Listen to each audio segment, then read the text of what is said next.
If you're working for a big multinational corporation, you can't make those strategic changes very quickly. Whereas if you're small, you can be much more reactive. There's been, some good shows within the Metaverse. So it's kind of an immersive 3D showroom that you can go in and walk around and experience the brand. Being right at the forefront of technology, things are going to happen.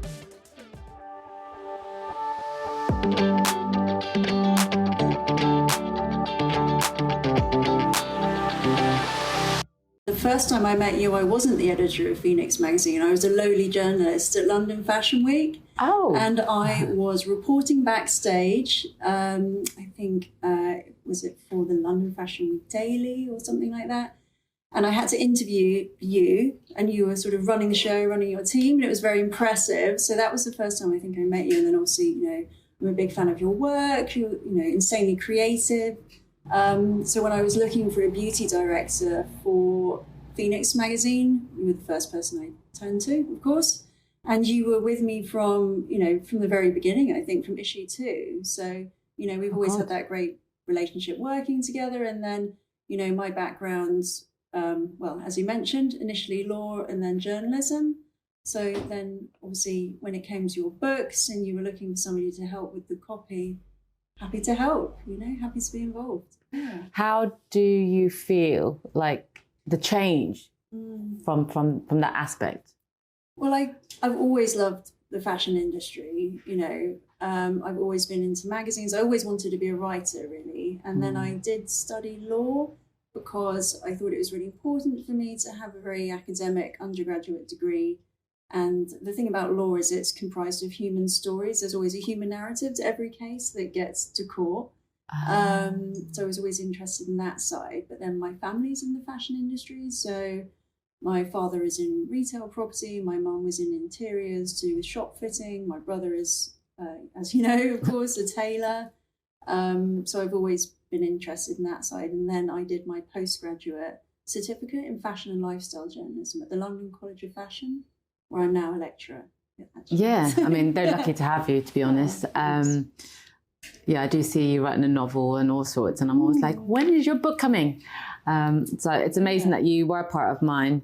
And that's the other thing as well. Like, again, you're one of these people that I admire as well, because your family are so involved in your projects. And it was so surprising, because you're very together and you've got your space as well in central London, so I never knew that about you, which is amazing. So, why, growing up, were your family really supportive?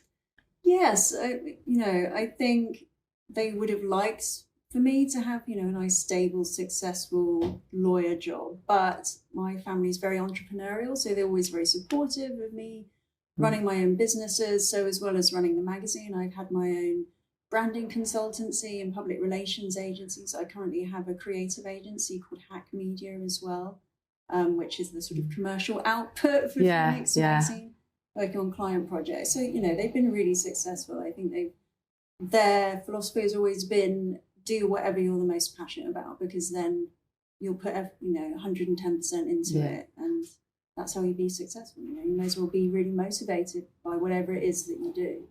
And what's really interesting as well, you've do horse riding. Yes, I do. So is that something you've just always wanted to do?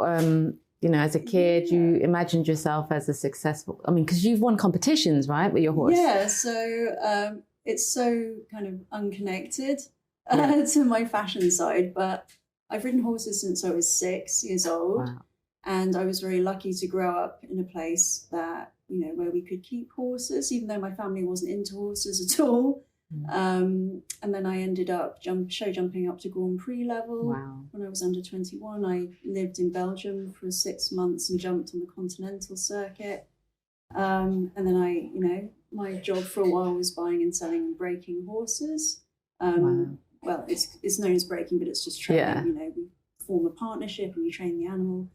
And it's a real side passion of mine. And I actually do have some horses in for training at the moment. It's a bit of a side hustle. Back out in the countryside. So, but it's, it teaches you discipline, it teaches you hard work, and it's a really nice counterpoint to sitting at a desk all day long, being outside, being with the animals.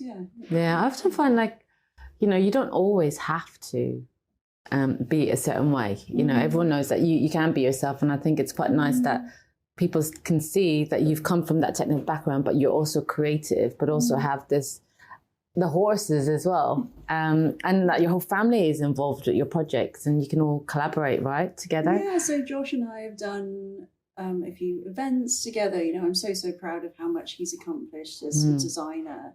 And then my other brother, Joel, is a music producer and DJ. So from my writing side, that's really influenced me. Yeah. I love writing about fashion. I love writing about music, specifically electronic music. And a lot of that's down to, my brothers, being influenced by them. I think all of us, to some extent, are a product of our environment. And then, you develop your own personal interests. I was just thinking, like, because you've got a good eye for seemingly from Phoenix magazine in spotting next new talent in music, because everyone that we've worked with, collaborated with, they've gone on to do really well. Like it was Gemma Chan, what's Sophie from Game of Thrones? Sophie Turner. First cover. Yeah. Anne-Marie. That's it, Anne-Marie. So many amazing names. Georgia Smith, we were one of her first covers. So many amazing women that I've been privileged to feature over the course of Phoenix magazine, So the brand ethos for Phoenix it's a style, culture and philosophy magazine for free-thinking women and non-binary humans, as we say. And I think your magazine was actually one of the first to be like that, wasn't it? I think so, yeah. For what it stood for. Yeah, it's got a very strong concept, and that's something that I'm looking to bring more out of in, one of my real passions as a writer is philosophy. I'm a real philosophy nerd, which is why I'm really pleased that I now get to teach kind of elements of MA philosophy at the London College of Fashion as part of their research proposal module. So,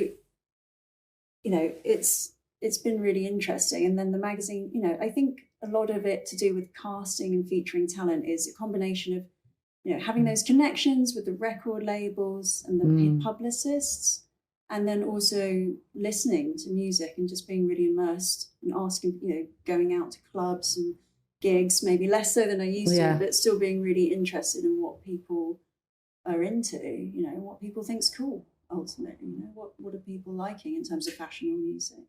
Yeah, and, what's your relationship with makeup? Because obviously when you were doing your magazine, you're always drawn to the makeup side. You're always asking questions. And so, what's your memory or why have you got that sort of draw to the makeup side? Well, I absolutely love makeup. I mean, one of my very first unglamorous jobs was working nights in a service station. Did not know that. This is not one that goes on the CV, but the jobs you do when you're 17 or something like that. Yeah. And I used to spend all of my money on magazines at the end of my shift.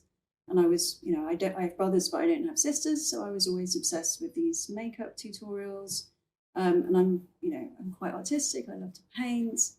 So the idea that you could change your look by, these artistic techniques really fascinated me.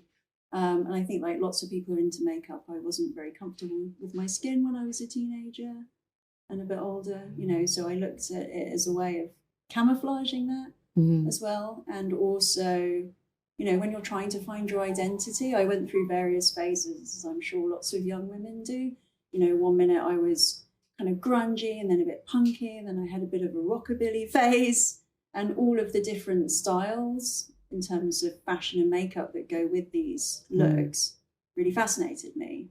And in fact, that's kind of segues into the book that I'm working on now for a publisher, which will be talking about all of the kind of semiotics of these different styles. What do we mean when we say that something is utility or Americana or very interesting, or rockabilly, for example. Yeah. So as an entrepreneur, I guess you are just like your family, and your mum is very similar as well. She just has a red lipstick and that as well. My mum is so classic. She's such an amazing style inspiration. I wear jackets of hers from the 80s to teach at the university. And then, because I guess you growing up being quite boyish, I suppose, has giving you that sort of grunge sort of vibe for your makeup, whereas your mum is very classic. Yeah. So did she teach you anything about, did she try and enforce you? Because I remember my mum like trying to make me in a certain way.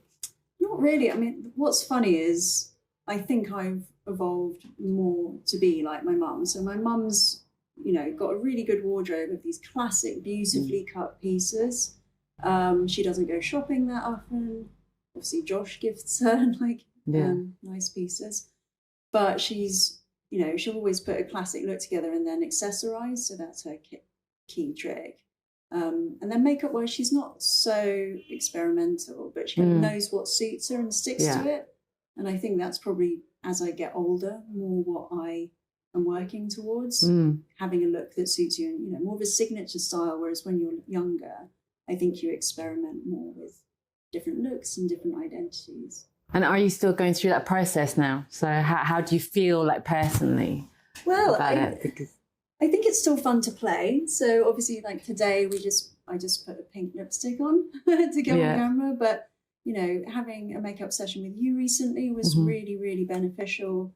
You know, you can still be learning new tricks. But I do think that I have more of a uniform now. You know, I get up very early and I have to get to work. And it's good to have a set, you know, from the fashion point of view, it's good to have some certain looks that you can just pull out the wardrobe and it's almost like your go-to uniform. Yeah. And the same with makeup. And then during the pandemic, obviously lipsticks really disappeared as a trend, but I feel like now it's coming back more as we're moving out of the mask phase. Would you agree with that?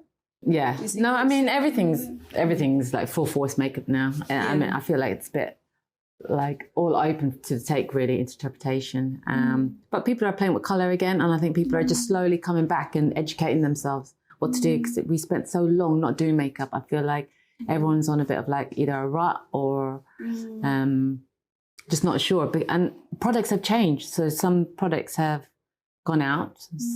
There's plenty of new products, and there's just so much going on at the minute. I feel like, you know, so many more hybrid skincare as well. Yes, I agree. I think there's been a bit of a shift away from makeup towards more of a skincare aesthetic, which I think is quite interesting. Like less heavy makeup. Yeah. In some areas, you still have the whole Instagram aesthetic as well, but that's so a bit different. When it comes to you as an editor, you know, obviously you've seen everything change, but because you're at the top of the round where you produce the shoots, you have to deal with all the talent. And so, you know, what makes a good team, or what do you look for? What can people... Well, it comes together through different avenues. So either I will come up with the concept and then, you know, the initial mood board, and then we'll have that interpreted either by the lead creative, whether or not that's the photographer or the makeup artist, or one of the creatives might come to me with an idea and we'll work with it that way. You know, I look for kind of, I don't know, there's lots of factors: consistency, creativity, reliability, and, you know, and also just being a good person to work with counts for a lot, because you know what it's like when it really is a team effort and you have to pull together as a team. So if anyone thinks that they're the big star and, you know, causes drama, I'm not here for that at all. I was going to ask you if there was any demands, you know, we won't name names, but like when you have either, because sometimes celebrities do, or talent do only want their team. And then if they don't get picked, or, you know, you choose to go with someone else, you know, why is that, you know, Well, sometimes, you know, an artist will have their own glam team, but it's nice for the magazine to have their creative input too. And what we found is that the record labels and publicists trust us now to recommend our own team, because also it can be beneficial for the artists to take their look in a bit of a different direction, something that's possibly more high fashion. So it's an interpretation of their style. So that's something that we do a lot, is personal styling of celebrities, but developing it down a more editorial route. And for that, sometimes we need to bring on our own creative team. You know, we've had demands where it's been the artist, makeup artist, or nothing, and that's been the condition of the shoot. And sometimes we've said no, because there's been the occasional instance where the makeup artist is, you know, the best friend of the talent, and they've got a, you know, extortionately high day rate, for example. But if it's non-negotiable, then you do feel like as a publisher you're slightly over the barrel. You know, if you want to work with this artist, you have to take their makeup artist as well. Okay, so you don't bow down to that. It depends. It depends. You know, but you know what it's like. London it feels like a small city sometimes because everybody knows each other, but there's normally a solution that can be found. Yeah. But I'd like to hear it from your side, because as you, the publisher, and it's your magazine, you know, just maybe explain a bit more about, you know, the costs of everything, because I think people need to understand that it's only because I worked in publishing and went through my whole process of doing my book that I understood, like, okay, this is the reason why there is no rates. You know, it's like invisible, you know, it's like advertising. It's like when people go, what, how much? They don't understand the value, like a page, you know, of like credits, for example, things like that. So maybe. Yeah, so it's, give you us some know, insight. To get into the kind of lecturer and marketing side of things, you've got earned, paid, owned and shared media. So public relations is earned media. So if you can have credits and coverage in a magazine, that's got a lot of value because it's essentially a third-party recommendation. Whereas if you buy a page of advertising, it's paid media, which can still have really good reach, but you know, because you paid for it, there's no kind of element of recommendation as well. So you've got the two sides, obviously. You've got your commercial and your editorial sides. And, you know how it works. People who are working on editorial, you don't get your full rate. You know, a lot of the work might be done as a collaboration. So essentially you're working kind of for free, but what the publisher should at least be doing is paying your expenses, you know, covering the production costs of the entire shoot, publicizing and marketing the output for the full benefit of the team.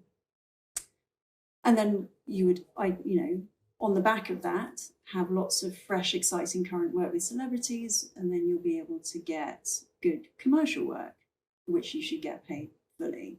Yeah. You know, for some of the bigger magazines, there will be editorial rates, but still very small. Yes, but you know, for the sake of full disclosure, editorial is quite often an unpaid collaboration, which is why I think it's the responsibility of the publisher, you know, to make these shoots short.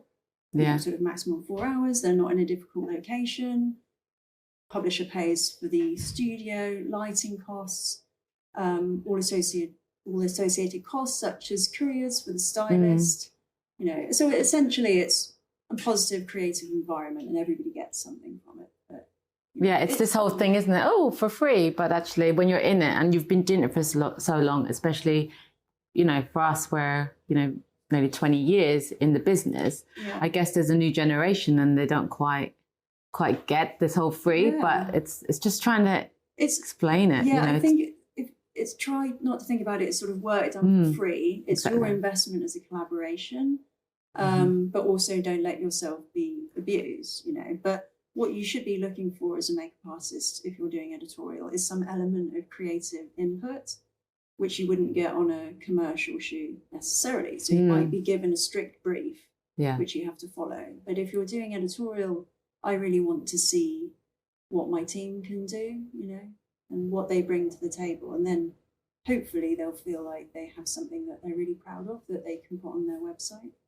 I mean, like if you're thinking about all the casting media and the numbers of portfolios and people's work, you know, what makes somebody stand out, or, you know, what advice as, you know, fresh eyes, what do you look out for? What will scream to you and go, I'm going to book that person? Yeah, so for makeup artists, it's really important to be working with good photographers and good models because, you know, sad to say, it's very hard to see how good somebody is if they're working with, you know, less good models or just friends, for example, if you're emerging. And not such good photographers as well. You know, it can be hard to see past that. What else do we look for? So, you know, the skin is incredibly important. If the person can do good skin, then that's a great start. Also looking at some kind of interpretation of current trends, I think is good. So, you know, if I was, you know, looking for somebody to do the makeup for a spring summer shoot, it might be nice if they've got some ideas already about potential concepts for spring summer editorial, for example. So come with ideas and also have a real depth of knowledge of trends of the fashion industry. So if you're trying to say, let's do a Rodarte, say, look, then you know what that means from this season, for example. And you can look at that all online on Vogue.com, looking at beauty roundups, resources like WGSN or LSN Global, if you have access to those, are very, very good as well. So trend research. There's been a massive, massive shift. So I remember when I launched a digital magazine years ago, and it was the second string to the print magazine. Yeah. Initially, we struggled to get good talent for digital, but that is not the case anymore. I think people see that there's almost more value in digital because of search engine optimization. Also, organic SEO is really important. Having those link backs on the internet. People think of the internet as being a transitory place, but it's not. Those links are on there for, posterity until they're taken down. So whereas a print magazine might have a limited distribution. So with Phoenix, we've not printed during the pandemic because distribution was fairly unfeasible. And nobody wanted to pass around physical objects. But that's still the goal, to bring it back as more of a book magazine hybrid. But for now, we're pushing out, really strong digital content. And in general, there's been this massive shift towards digital platforms, and really maximizing the capabilities of the digital space. So looking at more interactive media, video. So also maximizing content from a shoot. So if you're doing a stills shoot, you should also be getting some kind of video or behind the scenes or something. And I think that's probably something that you've seen as well.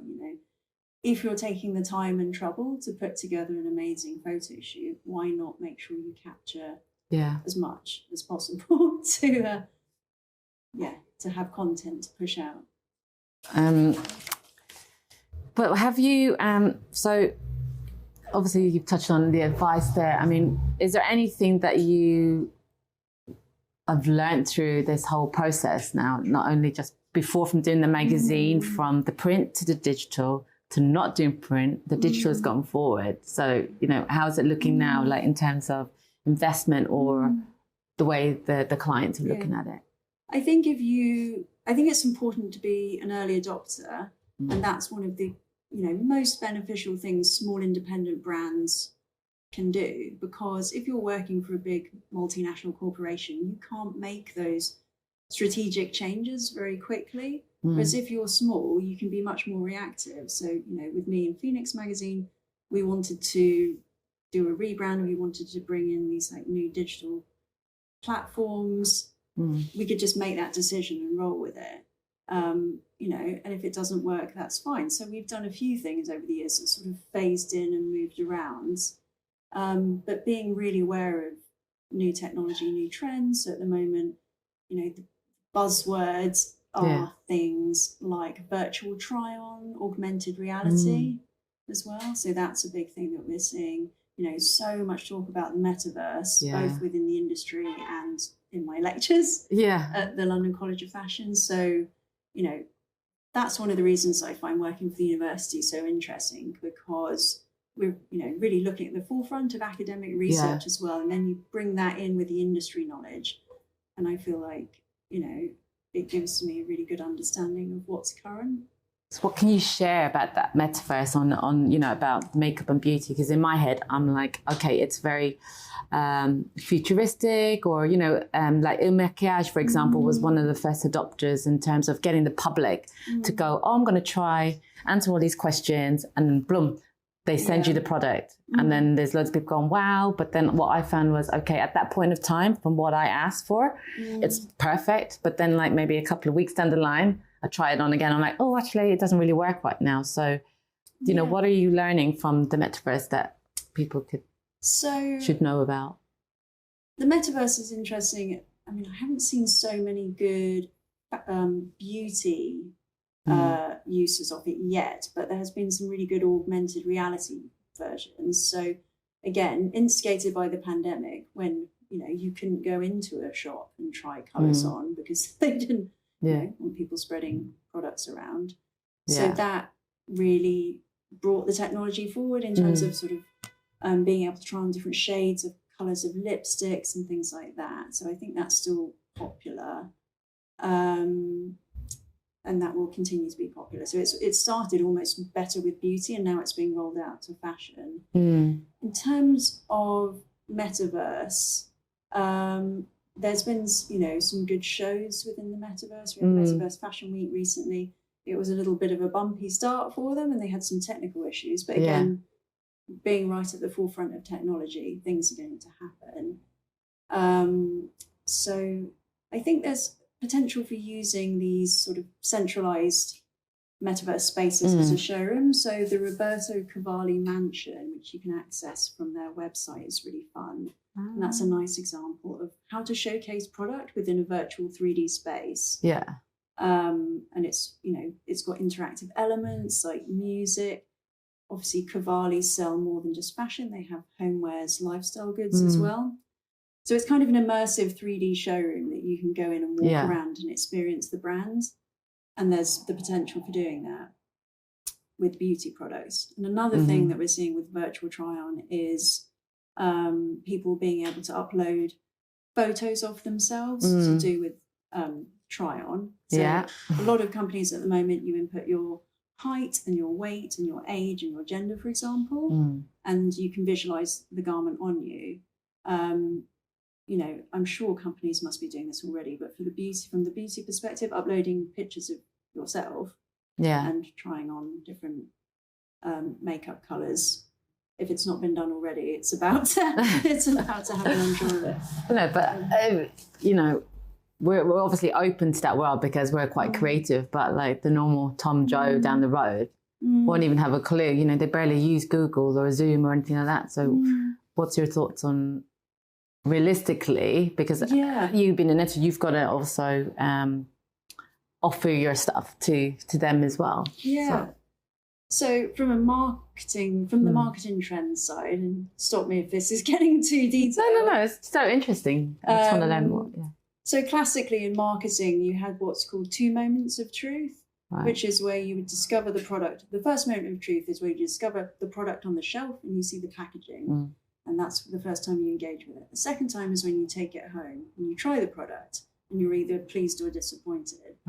But since the advent of the digital age, there's now what's called Google's 0 moment of truth, which is basically the premise. And I'm sure everyone will think of examples of how this happens. Before you buy a product, normally online, you will do some element of research and you will Google it, right? So in your head, you have an initial shortlist of products that maybe you were considering. So say you wanted to buy a lipstick, you might have 4 brands of lipstick that you were thinking about. So what you'll do is you'll do some initial research online and do some product comparisons, looking at different attributes, prices, for example, and then you'll either add or subtract products from the shortlist and then go through and either make the purchase online or think about making it offline. So in terms of internet use, I think we've reached this saturation point now where, that people do this level of research for pretty much every kind of product. I mean, there are essentially 2 kinds of purchasers, those that are that have high elaboration, which are more expensive items like luxury items, for example, or things that are low elaboration, which might be buying a soft drink from a newsagent. You don't stand there and agonize over the brand for hours. You just make a quick purchase. But things like beauty and fashion, because they're transformational items, there's normally this more engagement with the concept. So you would tend to do more research online, which is why it's so important to have product descriptions and content marketing about your different products and services. No, that's good facts. Is there anything else for you? What is your plans? Gosh, well, the magazine is still a great passion. So my plan is to bring that back in print as a book magazine hybrid. I'm currently working on my book, which is taking up a lot of my time at the moment. Yeah. So that should be out autumn 2023. Mm-hmm. And then I'm lecturing, and I've been thinking about doing a PhD Oh, wow. at the university, and still training the horses. Yeah. And what else? I don't know. Just always being creative, really. Well, okay, so the last question that I want to ask you is, what is the power of makeup to you? Ask everybody, because everyone comes up with different. Yes. So what does it mean for you? So for me, it's transformational, the same way that a phoenix is, symbolizes transformation.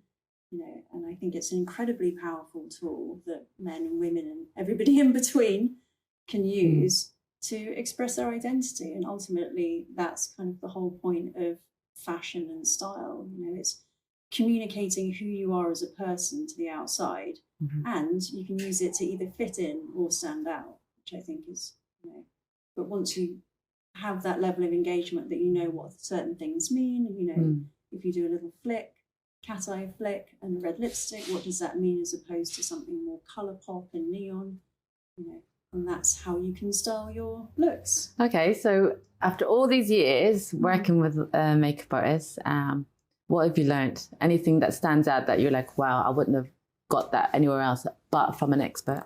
Well, the trick you taught me recently was a bit of a game changer. So I didn't pay you for this, by the way. Yes, because sometimes you feel like your skill level plateaus and you're stuck doing the same old routine. But for me, I love a strong eyebrow, a bit of a power brow. And you told me to pencil in the bottom of the eyebrow, or use a bit of powder and then brush it up. So it looks more natural, but it also gives a bit of a more strong anchor to it. Mm-hmm. Is that right? Yes. Yeah, just checking. With makeup, I always leave it open to interpretation to the person. I can always give you the tool, but it's down to you how you see it. So, yeah. Also, you taught me like less is more, I think, if you do it well. And that's what I think is great about your makeup on camera, why we don't need so much retouching is because if you go in with a bit of a light touch, it looks much more natural, so you just fix what needs fixing, little pimples or whatever. But if you cake it on, it can look really bad in post. So, keep it natural with the skin.